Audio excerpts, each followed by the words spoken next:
Good morning students, कैसे हो आप सब। उम्मीद करता हूँ आप सब अच्छे होंगे बेटा। देखो नेक्स्ट टॉपिक हम मैग्नेटिज्म में पढ़ते हैं। हमने लास्ट जो टॉपिक किया बेटा, लास्ट टॉपिक कौन सा किया है, सर्कुलर रिंग के सेंटर के ऊपर हमने मैग्नेटिक फील्ड निकाला। अब हम उस पॉइंट को जो सर्कुलर रिंग के सेंटर पे था, उस पॉइंट को सेंटर से बजाय उसके एक्सियल लाइन पे लेके चलते हैं। मीन्स अपना अब नेक्स्ट टॉपिक जो होगा, magnetic field at the axial line of a circular coil और सर्कुलर रिंग। देखो अपना नेक्स्ट हेडिंग लिखिए आप, magnetic field at the axial line of circular coil, circular coil और ring.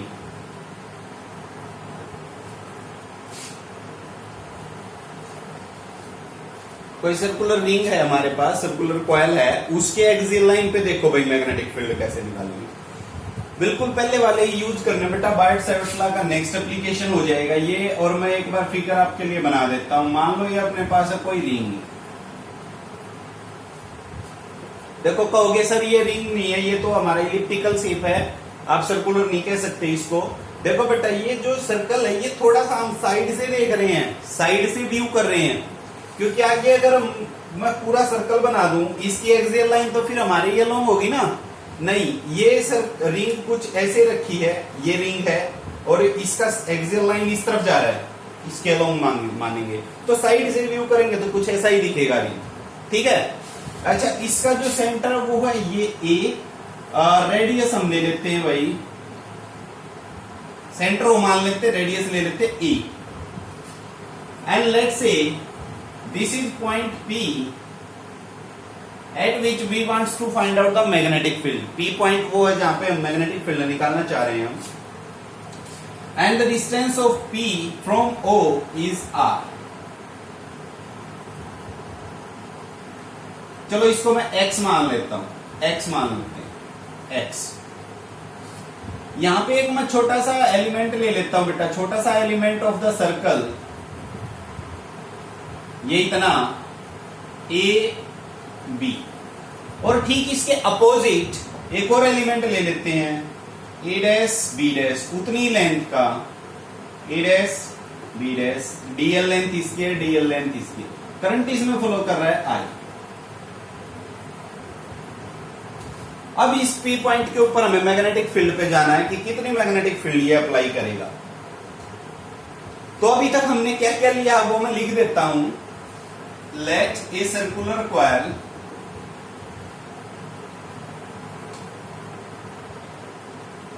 having current I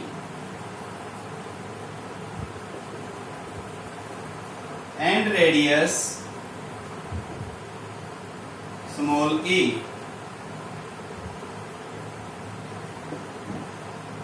we wants to find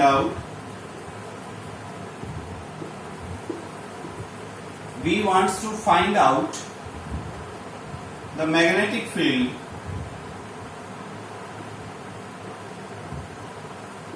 at point P,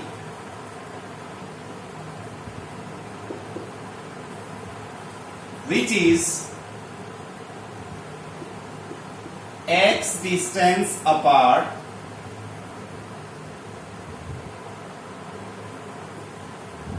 from the central point.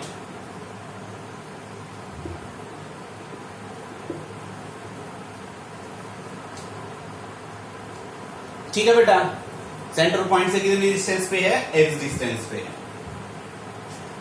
We select two elements A B and A dash B dash on circle with opposite position.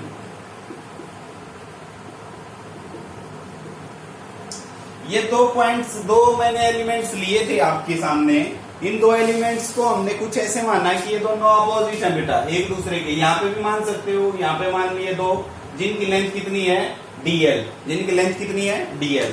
अब पहले है ना हम इन दो elements की वजह से इसके ऊपर मैग्नेटिक फील्ड निकाल लेंगे। इन दो एलिमेंट्स की वजह से मैग्नेटिक फील्ड निकाल करके फिर उसका क्या कर देंगे, हम इंटीग्रेशन कर देंगे। फिर उसका क्या करेंगे, इंटीग्रेशन कर देंगे। तो बस इसी के साथ हमने आगे बढ़ना है। मैं अब ये जो लिखा बेटा ये लिख लो आप, मैं इसको रफ कर देता हूं, फिर हम अपना डेरिवेशन करेंगे।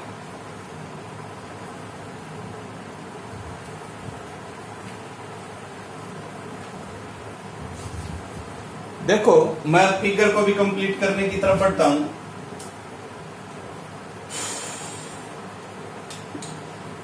इसको एक और पी को मिला लेते हैं भाई पोजीशन वेक्टर बनाने के लिए। इनका पोजीशन वेक्टर मान लो कितना बन गया, आर।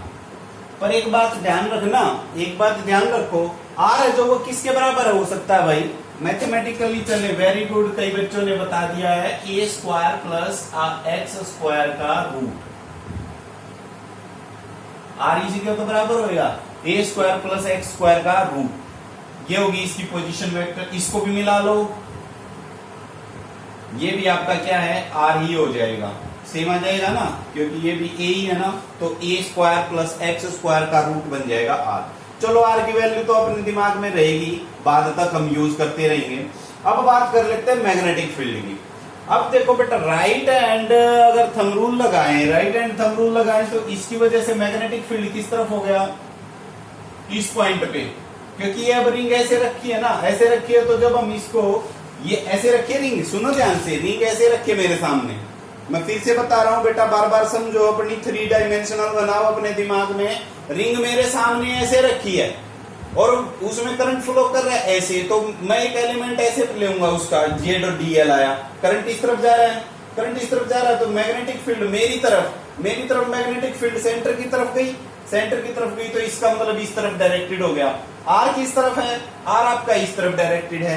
और हमेशा ही जो मैग्नेटिक फील्ड की डायरेक्शन आएगी, मैग्नेटिक फील्ड की डायरेक्शन, वो मैग्नेटिक फील्ड की डायरेक्शन डीएल और आर की वेक्टर के बराबर होएगा ना। देखो अकॉर्डिंग टू बायट-सैवर्ट्स लॉ अगर हम लिखें,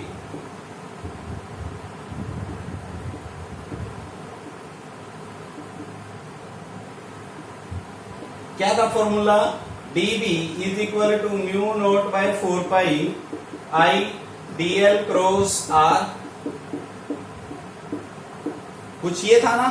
तो किस किस की वेक्टर प्रोडक्ट है ये, dB किसके अलोंग जाएगा, dB जाएगा भाई dl और r की वेक्टर क्रॉस प्रोडक्ट के बराबर। क्रॉस प्रोडक्ट में बेटा देखो मैं आपको याद दिलाऊंगा, मैंने आपको 11th क्लास में टॉर्क की डायरेक्शन निकालनी बताई थी। तो टॉर्क की डायरेक्शन क्या आई थी, आर और एफ की क्रॉस प्रोडक्ट जिस तरफ जाएगी उसी तरफ, और क्रॉस प्रोडक्ट आपको आनी चाहिए। अगर आई और जे की क्रॉस प्रोडक्ट करेंगे तो के आएगा, यानी कि जेड की तरफ चला गया। जे और आई की करेंगे तो माइनस के की तरफ चला जाएगा। तो ये एलिमेंट्स बेटा आपको पता होने चाहिए। तो इसका मतलब डीबी की जो डायरेक्शन आएगी वो डीबी की डायरेक्शन किस तरफ आएगी, डीएल और आर के क्रॉस, यानी कि डीएल से हम आर की तरफ जाएंगे। डीएल से हम आर की तरफ जाएंगे तो वो समथिंग ऐसा आएगा, या तो इस प्लेन से हल्का सा बाहर आएगा या इस प्लेन के अंदर चला जाएगा, प्लेन के अंदर या प्लेन के बाहर, क्योंकि इसी डायमेंशन में तो आ नहीं सकते।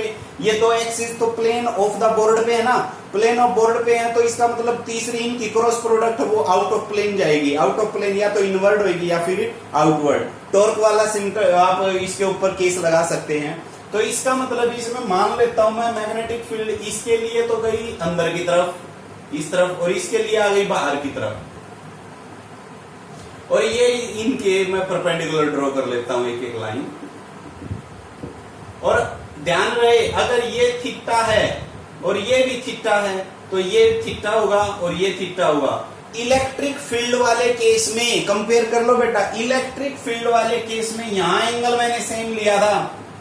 क्यों लिया था, क्योंकि वो तो उसी के अलोंग हो गई थी, उसमें कोई क्रॉस प्रोडक्ट नहीं थी, वो उसी के अलोंग हो गई थी। पर ये क्या है, ये या तो आपके बोर्ड के बाहर आ रही है या बोर्ड के अंदर जा रही है, तो इसलिए थीटा हम वर्टिकल के साथ बनाएगी। ये हमेशा थीटा किसके साथ बनाएगी, वर्टिकल के साथ, ना कि हॉरिजॉन्टल के साथ, जबकि इलेक्ट्रिक फील्ड में हॉरिजॉन्टल के साथ था। तो फिगर ये अब आपका क्लियर हो गया। मान लो इसकी वजह से मैग्नेटिक फील्ड आपका क्या बन रहा है, dB1, और इसकी वजह से क्या बन रहा है, dB2, dB1 और dB2। तो चलो dB1 की वैल्यू बता दो मेरे को। पहले एक कंडीशन लगा लेता हूं, मैं एक कंडीशन लगाता हूं, if x is very small. देखो ध्यान करो, x is very small, x small हो गया तो P पॉइंट लगभग लगभग किसके पास चला गया? सेंटर के। लगभग लगभग किसके पास चला गया? सेंटर के। सेंटर के पास चला गया तो थीटा की वैल्यू कितनी होगी? शाबाश बताओ थीटा की वैल्यू। थीटा आ गया 90 डिग्री। थीटा लगभग किसके बराबर आएगा? 90 डिग्री। तो dv का वेक्टर फॉर्म को छोड़ के अब मैं मैग्नीट्यूड लिखूं तो mu not by 4 pi I D L by R square हो गया कि नहीं हो गया?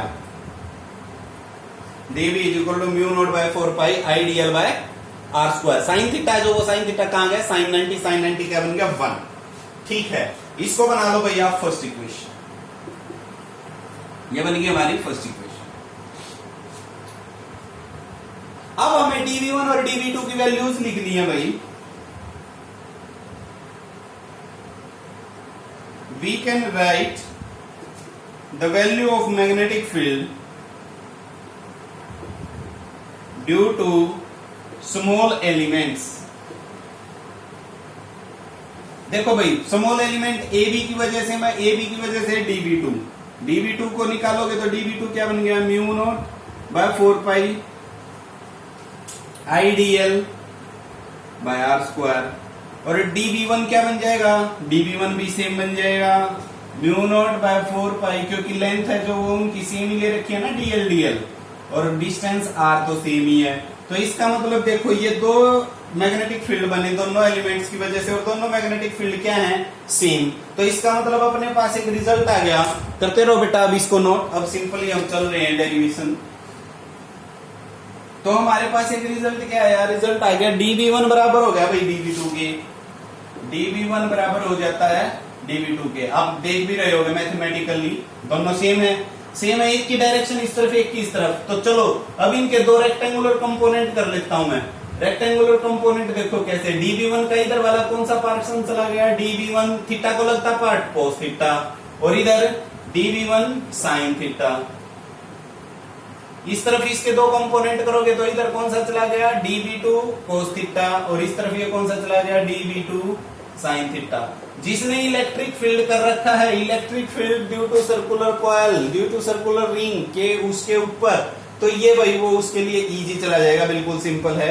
तो dv2 sin theta, dv1 sin theta, dv2 cos theta नीचे, dv2 cos थीटा ऊपर। तो इसका मतलब ये कह सकते हैं हम dv1 cos थीटा बराबर हो जाता है dv2 cos थीटा के बराबर तो है ही, and also opposite in direction, and also opposite in direction. देखो फिगर में दिखाई दे रहा है अपोजिट है, तो इसका मतलब सो दे कैंसल ईच अदर, एक दूसरे को कैंसिल कर जाएंगे। अगर कैंसिल कर गए वो एक दूसरे को तो अपने पास नेट जो इफेक्ट रहता है, नेट इफेक्ट वो अलोंग द एक्सियल लाइन रह गया, और केवल कौन सा कंपोनेंट रह गया? साइन वाला। केवल कौन सा कंपोनेंट रह गया? साइन वाला। तो so net magnetic field is along the axial line, sorry net magnetic field is along axial line and it can be written as, देखो अब मैं एक इक्वेशन लिख देता हूं, net magnetic field B integral of क्या रह गया था भैया? dv sin theta. यानी कि यहां से dv1 भी हटा दिया, dv2 भी हटा दिया, सारा मैग्नेटिक फील्ड, सारी रिंग का छोटे छोटे जो एलिमेंट्स बनेंगे सभी का जोड़ करके इंटीग्रेट का निशान दे दिया, integral of dv sin theta. ठीक है भाई।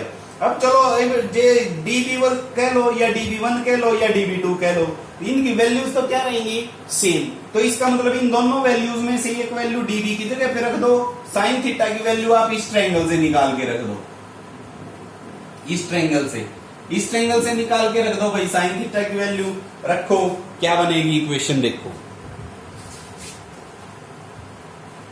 तो अपने पास ये इक्वेशन बन गई, net magnetic field B is equal to integral of dv की जगह पे ये रख दो mu not by 4 pi I D l over r square sine theta, और this equation can be written as mu not I sine theta divide by 4 pi r square integral of dl। कुछ और change नहीं हो रहा, केवल क्या change हो रहा है? dl। साइन थीटा की वैल्यू कह रहा था भाई मैं इस ट्रायंगल से बता दो, ये ट्रायंगल में साइन थीटा क्या होता है? परपेंडिकुलर और हाइपो, साइन थीटा क्या होता है? Perpendicular over hypo. परपेंडिकुलर क्या है? ए, और हाइपो क्या है? आर। तो ए बाय आर बन जाएगा साइन थीटा की वैल्यू। तो साइन थीटा की वैल्यू ये बन गई भाई mu not by 4 pi I a by r over r square integral of dl. Dl को भी कर दो अपसेट, डीएल डीएल पूरा circumference of the circular ring आ जाएगा। Circumference of the circular ring क्या हो जाएगा? 2 पाई ए। 2 पाई ए बन जाएगा। अब देख लो भाई ये इक्वेशन क्या बन जाती है? म्यू नॉट आई 2 पाई से तो 2 पाई कैंसिल कर दो आप, ये 2 पे कैंसिल हो गया। ए स्क्वायर बाय 2 आर की पावर क्यूब, ये नेट मैग्नेटिक फील्ड आ गया। अब इसमें बेटा आप वैल्यू रख दो, किसकी वैल्यू? आर की। आर की वैल्यू क्या थी? शाबाश, सोचो क्या बताई थी मैंने शुरू में? आर की वैल्यू, आर की वैल्यू बताई थी क्या? यहां लिखी भी थी, यहां लिखी थी, वो कर दी मैंने रफ। तो B is equal to mu not I A square divide by 2 into R की वैल्यू थी ए प्लस एक्स की power 1/2, A square plus X square की पावर 1/2, और 1/2 का ऊपर करोगे तो 3/2 बन गया भाई। और इसकी डायरेक्शन किस तरफ है बेटा? आपको पता ही है, along axial line, along axial line. तो ये आपका आ जाता है magnetic field due to a circular ring, magnetic field due to a circular ring. Clear होगी बात? अच्छा, अब इसके ऊपर बेटा आप केस लगा सकते हो। कौन सा केस लगाया? जो मैंने अभी बताया था, if x is very very greater, if x is very very small. तो एक्स स्मॉल है, मान लो एक्स की वैल्यू वेरी वेरी स्मॉल है, if x is very very small as compare to a, तो लगभग सेंटर पे ही आ गया। किसको छोड़ दोगे आप? एक्स को छोड़ दोगे। ए स्क्वायर यानी कि ए की पावर क्यूब बन गया, यानी कि बी इज इक्वल टू क्या हो गया? म्यू नॉट आई बाय 2 ए। और ये देखो ये केस अपना जाना पहचाना केस है। कैसा? सेंटर, रिंग के सेंटर के ऊपर क्या फार्मूला आया था मैग्नेटिक फील्ड का? Mu not I into 2 pi over 4 पाई ए, ये आया था ना? बिल्कुल आया था। इसको इससे देखो कैंसिल करो, mu not I by 2 A match हो गया। यानी कि सेंटर वाली बात तो इस रिजल्ट से मैच हो गई। यानी कि जो पहले वाला डेरिवेशन था, वो पहले वाला डेरिवेशन इसका एक सब केस है। केस लगा सकते हो, x is very very small, तो वो पहले वाला ही केस आ गया। ठीक है, if x is very very greater तो ए को छोड़ दोगे, उससे रिजल्ट आपका अलग आ जाएगा। क्लियर होगी बेटा बात? तो ये आपका net magnetic field due to a circular ring. Clear? तो इस डेरिवेशन को करो बेटा, और इस डेरिवेशन को अच्छे से समझना, इंपॉर्टेंट डेरिवेशन है। Thank you, have a nice day.